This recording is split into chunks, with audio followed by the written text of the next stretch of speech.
Shout out to Trent Spot, you know what I'm saying? He made this video a month ago, you know what I'm saying? You know what I'm saying? We're gonna tune into these though. We're gonna tune in. We're gonna tune in. Blah, blah, blah. You guys think he died from a drug overdose. You're wrong. You're wrong. Literally. You're wrong. So suck. Okay? Suck. There's a lot of y'all don't know that I breathe through myself while I live. When Lottie. But like, you know what I'm saying? And that's just that's the ignorant shit that just made me stop, like, you know what I'm saying, feeling bad. You know what I'm trying to say? That's the shit that made me stop feeling bad for her, for getting all this hate and shit like that. Because it's like, if you know Juice WRLD more than anyone and shit like that, bro, you would know how important his fans are to him. So for you to just, like, go live and just, like, you know what I'm saying, just spew out that shit, bro, it's kind of uncalled for, bro.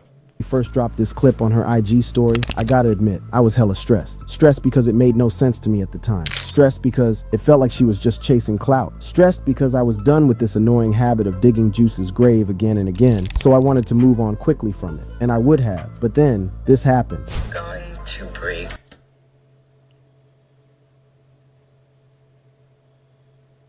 What really happened at the airport, what actually went down, keep lying to the fans, grid. What?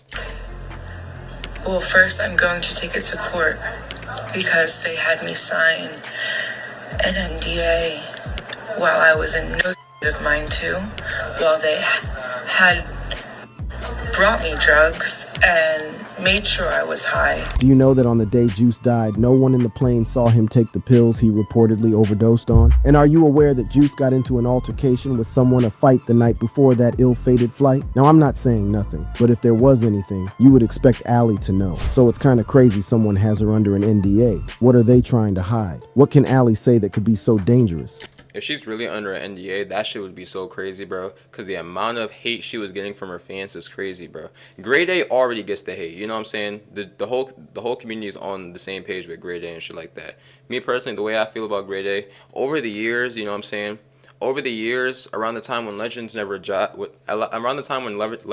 Die came out, you know what I'm saying? I was I was cool, you know what I'm saying? I'm thinking, okay, Grade A's actually, you know, taking the time to like celebrate the life of Juice WRLD and live on his legacy and shit like that, bro. But then over time, I'm just like realizing with like their drops and shit like that, I'm just like, yo, why is all this shit like, why y'all all dropping the same shit out of the 2000s unreleased songs that Juice WRLD has? Why are y'all dropping these sad ass, emotional ass songs? You know what I'm trying to say? And I'm wondering why like the community is like on the ass about and shit like that. And now now it's like, bro, y'all trying to paint this image for Juice, and like y'all trying to paint this image that Juice is just like, you know what I'm saying, is just nothing but emotional and sad and shit like that. But my thing is like, bro, if you go to his unreleased, bro, his unreleased is more happy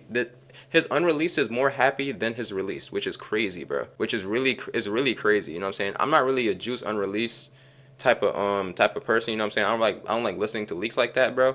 But just based off like the couple leaks that I've came across throughout the time, bro, they're all happy. They're all a lot happier than the shit that they're releasing now. But you know what I'm saying? But to go back to this, branch off to go back to this topic, that's honestly crazy, bro. That's honestly crazy, bro. If they made her sign the NDA, bro, not being able to say shit, bro. He's talking about. If you ask me, I'd say the answer to those questions can be found in the last 24 hours of Lottie before Juice WRLD's death. The day is 7th of December. The time is roughly 8:15 p.m. and Allie is recording a live video of Juice's last jet ride. At the time, she didn't know it was going to be his last ride. None of them did. Later that night, inside the jet, we see Juice messing around with his homies. He looks happy. He looks well. Nothing seems out of place. Now, if you know anything about the events that led to Juice's tragic demise, then you know that 6 days before this jet trip, he had already turned 21. You also know his crew had planned for a proper birthday celebration for the 8th, the day after. Juice was supposed to spend it with his mom, his family, and friends. In the meantime, Juice and his crew had arrived at this jet incredibly late. Some say they were 2 hours late, others say 6. Whatever it was, by the time they arrived, the pilot was pissed. It might have been a private flight, but there was a schedule and they were way off. Now, one question no one has ever bothered to ask that I feel is super important is why were they late? What were they doing on the day of the flight that caused them so much delay? And did it have anything to do with the altercation from the night before? Allie says she was out getting her beauty treatment on the day of the flight, and Juice was at home, supposedly getting ready for their flight.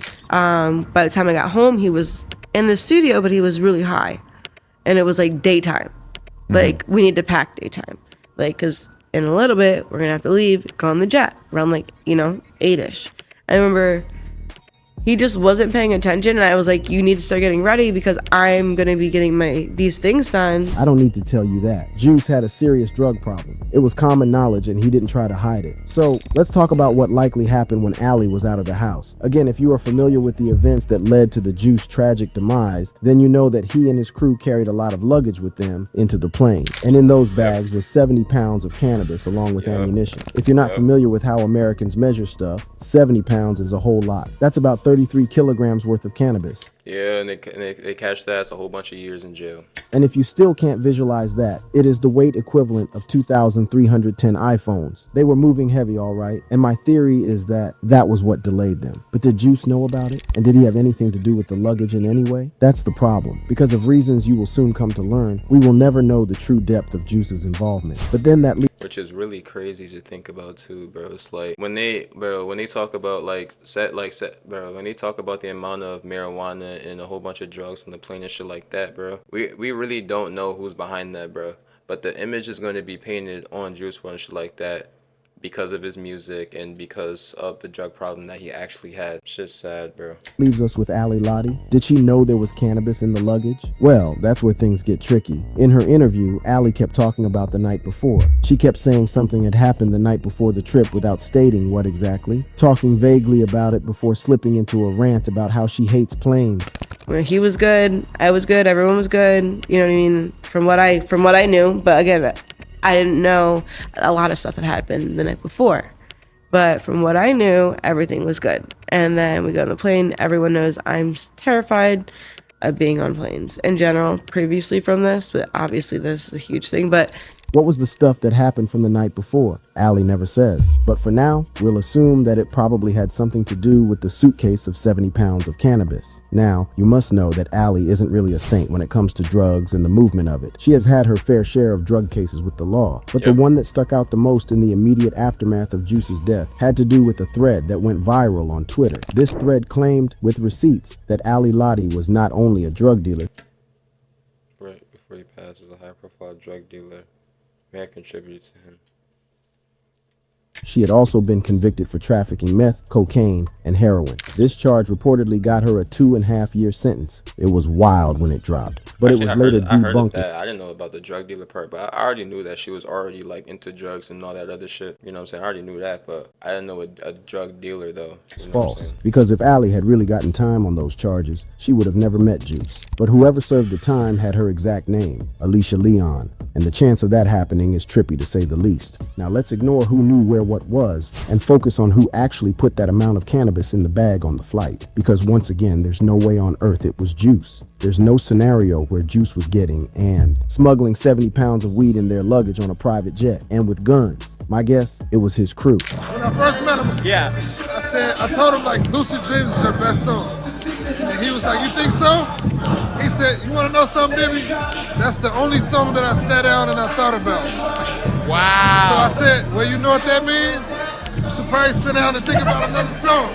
This man right here is Lil Bibby, co-founder of Grade A Productions, a record label, the same label that Juice WRLD was signed to, the same label that would later sign him onto a multi-million-dollar joint venture deal with Interscope Records. Lil Bibby was the one who gave Juice his first true commercial platform and structure, and he was also on that ill-fated flight. After they had arrived late and found the pilot in his feelings, members of the Juice crew would say they felt something was off, and at least one of them wanted to leave the plane at the time, a move that might or might not have saved Juice's life. We'll never know. What we do— that shit hurts. Oh my god. It's like, yo, any little instance that could have happened, bro, like I feel like with like any little instance that would have been like done differently in that situation, bro, Juice could have still been here, bro. Do know is that they felt something was off, and they were right, because somehow at the airport in Illinois, Chicago, the same airport they were scheduled to land in a few hours, the police and the feds were waiting for them to land. Did someone tell them about the weed in the luggage? How would they have even known? The popular theory is that the pilot alerted them, but how did he know what was sealed in a luggage out of his own sight and reach?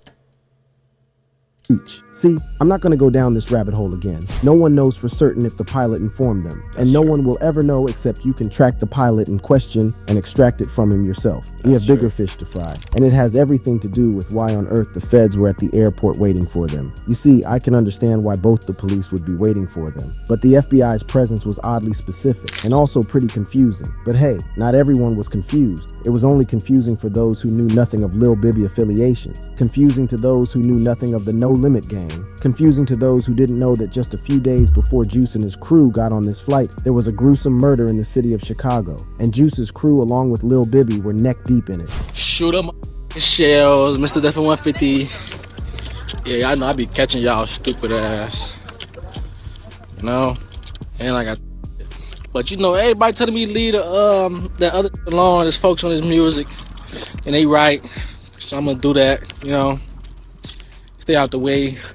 This was the dude known as Shooter Shells. He was a rapper and street gangbanger, and the way they took him out was a brutal affair. Some say it was the most brutal that the city of Chicago had ever seen, but many knew he had it coming because of the extremely volatile lifestyle he had lived up until his terrible demise. Shooter Shells was a member of a Chicago gang called Black Mob. When he was serving time behind jail, his brother was killed by a No Limit Gang member. So when he got out, he got on a revenge streak with kamikaze sensibilities. I say kamikaze because Shooter Shells didn't know when to stop. The man stacked up at least 5 No Limit bodies in the course of his revenge, but for some reason that wasn't enough. In 2017, he released a diss track on YouTube titled Death of 150, which was a brutal diss to the No Limit Gang. This turned out to be the last straw. 3 months later, on the 10th of July, 2017, someone gave up his location, and as he was getting into his car, in broad daylight at around 9:32 a.m., a white Nissan Altima pulled up beside him. 3 shooters hopped out and fired shots at him, but Shooter Shells didn't die immediately.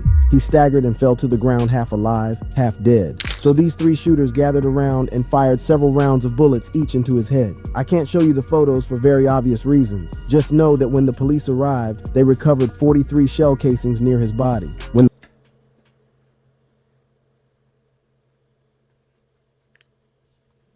43. We back. Get my DoorDash. When the cops would come around to round up suspects, their prime culprit was a rapper named Mad Max. And unsurprisingly, he was a member of the No Limit Gang. Okay, so what does this have to do with Juice, Lil Bibby, and the luggage of meth and guns found in the plane? Well, Lil Bibby is also a member of the No Limit Gang. Artists signed to the label like G Herbo, who was also signed to Lil Bibby's label, and a frequent collaborator of Juice, was also a member of the No Limit Gang. In fact, almost everyone who was under and around Lil Bibby's circle was linked to the gang in one way or the other. In fact, it was Herbo that Shooter Shells had beef with. But funny enough, Shooter Shells had gone on record saying that he had nothing but respect for Lil Bibby, even though he was a No Limit Gang member. His reason was that the homie never dissed him or his Black Mob gang. This turned out to be a rookie mistake. He was giving Bibby too much credit because in the lead up to his own gruesome demise, Bibby would be quoted indirectly dissing Shooter Shells in these lyrics from Got 'Em Sick. Beefing with the gang, you might find him in a ditch. Heard that you been talking that shit. I just been calm, you know I can switch. You know I'm a savage. I ride with the stick. I make a call and I get him hit. L bars, ew, what the fuck? Ew. Now, I'm not saying Shooter Shells was slow. His decision to exclude Bibby from the beef was no error because Bibby had always been about the money. He wasn't really interested in street politics or any of that small time that could get in the way of him making some bands. All he was interested in was getting paper, and he wasn't going to let anyone or anything get between him and the money, not even his own music career. I've been a student since I got in. You know how most artists, they get in and say, I just want to rap. They let their people do the business. No, I be wanting to know everything. I feel like that kind of like affected my career a little bit because I want to play every role, you know. And he had this kind of mindset from the jump, because when the Chicago drill scene first started to gain traction online back in 2012, names such as Chief Keef, Lil Durk, G Herbo, and Lil Bibby were some of the biggest in the industry. And it was his eye and ear for talent that allowed him make the seamless transition from rapper to record label executive to signing Juice immediately. He listened to Lucid Dreams. In his words, he called it the best music he had ever listened to. So maybe Shoota Shells was actually slow, because anyone who knows anything about anything would tell you that the corporate world of the music industry is tougher and more diabolical than anything you'd find on the streets. I mean, the streets could prep you for that life, but the industry would still humble the hell out of you if you aren't ruthless. So while Shoota Shells was gunning for G Herbo, if he was really interested in crippling No Limit, he should have been targeting Bibby. Why? Well, because in my opinion, he was the one holding it all together, at least financially. But on top of that, he was also the most strategic and most calculating member of the No Limit gang. You don't fear the monster under the light, you fear the one hiding in the shadows. So now we know why the feds were waiting for Juice when his plane landed in Chicago at 1:30 a.m. on the 8th of December 2019. He was in bad company. At least an hour before they arrived, the cops had arrested Juice's personal bodyguard, Henry Dean. Henry was not on the private jet, but was waiting with a limousine service so he could take them to their cribs. Henry Dean had seen the officers enter the airport, and he had sent messages to the crew that there were officers on ground waiting for them, messages that they wouldn't get until they themselves had landed. It was when the crew were getting close, Henry Dean entered the airport to help everyone that was on board the flight with their luggage, but then the officers stopped him. 2 firearms were found on him. And while he had a valid firearms owner ID as well as a concealed carry license, the license did not allow him to carry a concealed firearm inside an airport. So he was cuffed and arrested. During this time, everyone was seated. Juice, Chris Long, Lil Bibby, G Herbo, every other member of the No Limit crew except Lottie. Immediately they got to the lounge. Allie took a bathroom break. At the same time, K9 dogs began to search the luggages. A police K9 dog then immediately indicated a positive alert on a suitcase on the first cart. That was where they found the 70 pounds of marijuana in 41 vacuum-sealed bags and 6 bottles of liquid prescription codeine cough syrup. Allie That shit is insane, bro. That shit is insane, bro. Whole time it was gang shit, bro. returned from the That shit bathroom, blows and my- Juice turned to wow. him, muttered something incoherent bro. before collapsing to the ground with a seizure. Blood was coming from Juice's mouth and nostrils. The officers asked if Juice had suffered from any medical issues and if he had ingested any drugs. He didn't have any medical issues, but he had a drug problem. That's what they told the officers. So they administered Narcan to stop the overdose. Juice was placed in an ambulance en route to Holy Cross Hospital. Meanwhile, Chris Long, Juice's close friend and PA, had gotten into a bit of trouble. K9 found more cannabis in the second bag and 3 firearms, including 2 9mm pistols and a .40 caliber pistol, along with metal-piercing bullets and a high-capacity ammunition magazine. The .40 Whole time, there's literally the potential that Juice ain't know shit about it, bro. That shit, yo, oh my god, that shit just like, just wow, bro. Wow, that shit is just so like unfortunate. Like, that shit is sad to hear. It's really sad to hear. caliber pistol was hidden inside a bag that contained camera equipment. When they asked who the bag belonged to, Chris Long claimed ownership of the bag, but denied having any knowledge of there being a firearm inside. Chris Long would then be arrested and charged with unlawful possession of a firearm at around 2:03 a.m. on December 8, 2019. A little over an hour later, Juice WRLD would be pronounced dead at 3:14 a.m. This morning, so many questions as to how a seemingly healthy 21-year-old could die so unexpectedly. It was tragic, and you can imagine how heated the emotions were on that night. But there was no time to grieve just yet, cause the cops needed an explanation for who owned the 70 pounds of weed in their luggage. And this is when things took a bizarre turn. You would think either the feds, Homeland, the cops, or the gang unit would be able to pin the drugs on one of the occupants, but they couldn't. According to official police reports, none of the suitcases carrying the drugs had names or personal items attached, and no drug charges were filed.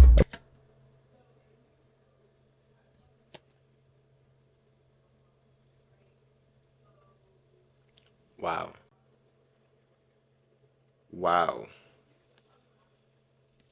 Wow. Carrying the drugs had names or personal items attached, and no drug charges were filed. Of course, the most reasonable explanation was that No Limits owned it, but the police just couldn't prove it. Now, the question you might want to ask is, why on earth would they use Juice's plane to move that kind of incriminating cargo? You would think their #1 priority would be protecting their most profitable asset, Juice. Juice was on the clear and broad path to superstardom. There was no denying this fact. And you could argue that it was the numbers his records were doing that even kept Lil Bibby's label relevant. Bro, I'm gonna tell you right now.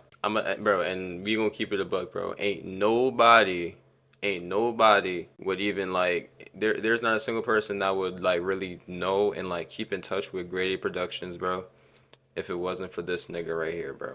I'm telling y'all right now, bro. I'm telling y'all right now. This nigga, bro, at the time, like this was like my 8th grade going into freshman year of high school, bro. He was the biggest, like he was the biggest nigga of all. It's like, bro, he was really the biggest nigga of all time, bro. The impact that Juice made on rap itself, bro, is just crazy, bro. And you can even see it now, bro. You can see it now. The impact that this nigga made on rap, bro. What the shit that he's talking about, bro. Niggas was so afraid to talk about it, bro. Now you hear it in every, the crazy part is now that's what rappers literally push for, bro. Before that, bro, there was none of that, bro. None of that, bro. There was no doubt, bro, that he would be on like J. Cole, Kendrick, Drake type tier rappers, bro. If not profitable. Well, you want to know what I think? You might not like it, but I strongly believe they were using Juice as a mule, a patsy, a cow that carried all of the goods, a goose laying golden eggs. The reason I am convinced this is true is because of videos like these. While we said we smoking on Ghost, smoking on Katie Pack, Impasto, and Mr. The Most. Man, I'ma kill you know it though. In this clip, Juice disses 2 guys, one named Pasto and another named Lil Mister. At the time he dissed them, both rappers were already dead. But you gotta know by now, he wasn't just dissing individuals, he was dissing the gangs they represented. Gangs that were bitter ops of, you guessed it, the No Limit Gang. Pasto was a member of a Chicago gang called Lakeside, and back in November of 2013, at the age of just 18, he was brutally murdered, shot in the head while standing in a building somewhere in Chicago. Juice didn't know this dude from nowhere because when the dude was killed, Juice was a 15-year-old high schooler in the south suburbs of Illinois. That's what I'm saying. Niggas didn't even know, bro. You know what I'm saying? And I'm not gonna condone like what Juice Wrld did and shit like that. And like I'm not gonna say like it was okay and shit like that. It wasn't. It was not okay whatsoever. I don't care. You know what I'm saying? That shit is. I don't care how big. Like, you know what I'm saying? You shouldn't. Bro, he shouldn't have got into that shit, bro, at all. But at the same time, bro, the idea of the fact that they used his fucking, like, they used his rise to stardom and shit like that and his drug problem, bro, as a cover up, you know what I'm trying to say? So they could make plays and they could do whatever they gotta do and shit like that. That shit make me sad, bro. If Bibby and the crew really cared about Juice, they would have shut him up, told him to stay in his lane. He was an emo rapper who wore his heart on his sleeves and every one of his fans loved him for it. He didn't need to be gangster. The second dude Juice dissed in that clip, Lil Mister, was a popular Chicago drill rapper and member of a Chicago gang called Wrld. He was fatally shot in a drive-by on March 15th, 2019, 8 months before Juice himself would pass. Now, I searched the internet and couldn't find any record of a beef between Juice and Lil Mister prior to the latter or the former's death. Juice was just inheriting beef, and he was doing it to fit in. Just like Pac suddenly started moving gangster when he got out of jail and got signed to death row. Juice had adopted the persona of a No Limit gang member without the street cred. If he was still alive and he continued this way while remaining with Bibby's label, it would have probably led to violent outcomes. That's what I'm saying, bro. You know how like when you're, you know what I'm saying, like when a white boy from the burbs, you know what I'm saying, takes a, or you know, has his friends from the hood and shit like that, bro. No street cred whatsoever, bro. And he tries to, you know, fit in with the gang and shit like that. And it's, you know, he's just like, toting guns and all this other shit, bro. You know what I'm saying?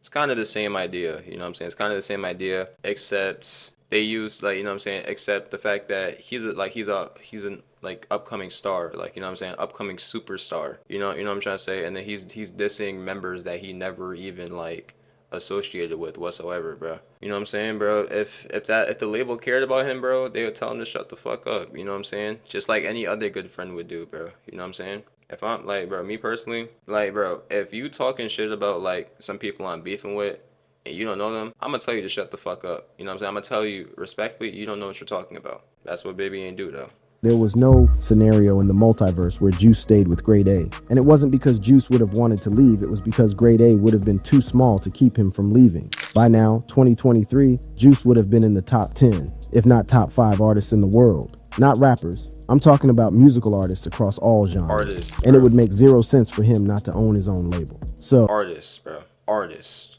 artists, bro. Not rappers, artists, bro. Like, bro, the influence he made on rap, not only rap, but music itself, bro, was fucking insane. What would you do if you were grade A? What would you do if you were in charge of the fastest growing artist on the planet and there suddenly his head was touching the ceiling, pulling the rug from under your feet and possibly bringing down the whole house? If you think what I'm suggesting is crazy, then look no further than how things fell apart with Kid Laroi the moment he left grade A. For those familiar with the rise of Kid Laroi to superstardom, long before he released the monster hit Stay with Bieber, the teenager was signed under grade A, and Juice was kinda like his mentor and big brother. He worked closely with him, learning under Juice till he passed. Laroi was even on the flight with Juice and the rest of the crew on that terrible night. In an HBO doc on Juice's life, the singer says, "He was so ill. I was just sitting there panicking. I was like, what the f-? And at first we just thought he was having a seizure, and then the blood started coming out of his mouth and his nose." Despite all of this, Laroi stayed with grade up until 2020. He even called Lil Bibby his big brother and mentor in an interview with Hot New Hip Hop Mag in that same year. But no one knew he had an exit plan.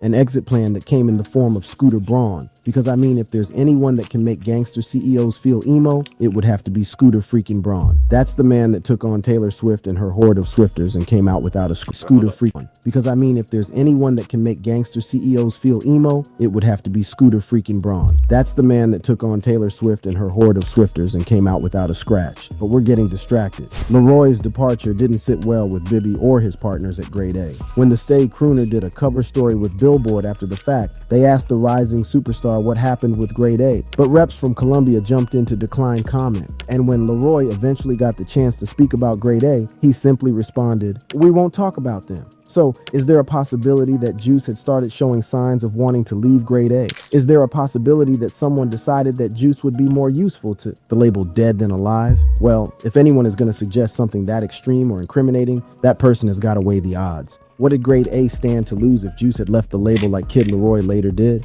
Well, since Juice was the goose that laid the golden egg, they were definitely going to lose the goose. And if that goose had a good enough lawyer, then he would probably take the eggs he'd previously laid with him. But hey, Crazy, bro. Which is really insane. A couple years down the line, shit like that, bro. If Juice was still here, bro, chances are, bro, he wouldn't have been in grade A anymore. This shit, it literally summed up as to why I stopped feeling bad for grade A whenever they would receive hate for not like releasing the music that Juice made. You know what I'm saying? I don't feel bad for them no more and shit like that, bro. Y'all try and paint this image that he was like, you know what I'm saying, that he was something that he wasn't, bro. When all in reality, all the nigga cared about was his fans, bro. All the nigga cared about was his fans and y'all use his lyrical ability and shit like that, bro, to make some fucking money. And that's what y'all doing right now, holding his fucking songs. So when these leakers are leaking his music, bro, constantly over and over again, bro, let it be leaked, bro. At this point, you know what I'm saying? Cause I guarantee you, bro, the Juice WRLD leak community and shit like that, bro, will be a lot more happier than what grade A is dropping. Hey, you say, what would grade A gain from Juice's passing? And seriously, I'm stunned you're asking that question. In the immediate aftermath of Juice's passing, Forbes reported that Juice had at least 3,000 unreleased songs. The metaphorical goose laid enough metaphorical eggs to reduce its literal relevance. No disrespect. Everyone knew Juice's work ethic was phenomenal. Jared's work ethic was something that I would literally, I cannot even just say applaud. Like, I would kiss his feet like every night for it. Like, his work ethic was something that I've never seen anyone be able to do. Now, if there's a drop of truth in this theory we just explored, then his work ethic worked against him. And since his death up to this day, grade A has been the custodian of Juice's legacy, which means they get almost complete access and control of his catalog, which includes existing songs and unreleased songs and collaborations. And if you are a fan of the deceased rappers, you know the mess they've made of his legacy up until now. From botched releases to unending leaks to erasing features that grade A didn't like whether or not Juice would have wanted them. Many fans are convinced. Bro, Wishing Well was one of them. They literally got I remember they got pressured into like releasing the original Go Hard song and shit like that, and so much more, bro. There's so much more that they took out, bro. You know what's crazy? It's all online for free. You know what I'm saying? You don't gotta wait on that shit, bro. I'm telling you right now, though, the Juice WRLD leak community, bro, is a lot happier than what grade A is releasing, bro. I guarantee you, bro. I guarantee you. It's that the label has done more to damage Juice's legacy than even Ally herself. Ally might not be a saint, but she's not the biggest devil on the playground. I'm trying my best to give you the dots and leave you to connect them. But if you still think it's all cap, if you think the allegations against Grade A is misplaced, if you think Kid Leroy was just being a child and Allie was just acting cuckoo, I'll leave you with one last exhibit, Max Lord. When Grade A began releasing Juice's posthumous albums, Allie was one of the many people who claimed that the label was mishandling his music. And Max Lord was one of the very few people who came to her defense. Max Lord was one of Juice WRLD's closest music engineers. And the reason why he spoke up was because Grade A had tried to rough him up. He tweeted, "I left my house as soon as I heard the news of Juice's death out of fear for my safety from them on the advice of my attorney." But it gets worse. He also says that there were open threats against him from Grade A and that they were demanding for all his recording equipment, even going as far as threatening kill him if he didn't comply. Do I need to tell you why they were doing this? Funny thing is, Max Lord also says that when Juice was alive, Grade A tried to make him record on beats he hated, and that it had happened the night before his death. On the night before that ill-fated flight, there was a physical altercation between Max Lord, a co-founder of Grade A named G Money, and Juice over beats that the Grade A execs were convinced would make them money. If you enjoyed this expose, click on a video on your... Phenomenal video, bro. It's so sad, bro. Long story short, bro, he was one of the only people in the world who can make a change, bro. And niggas just took advantage, bro. So sad, bro. So sad, bro. RIP Juice, man.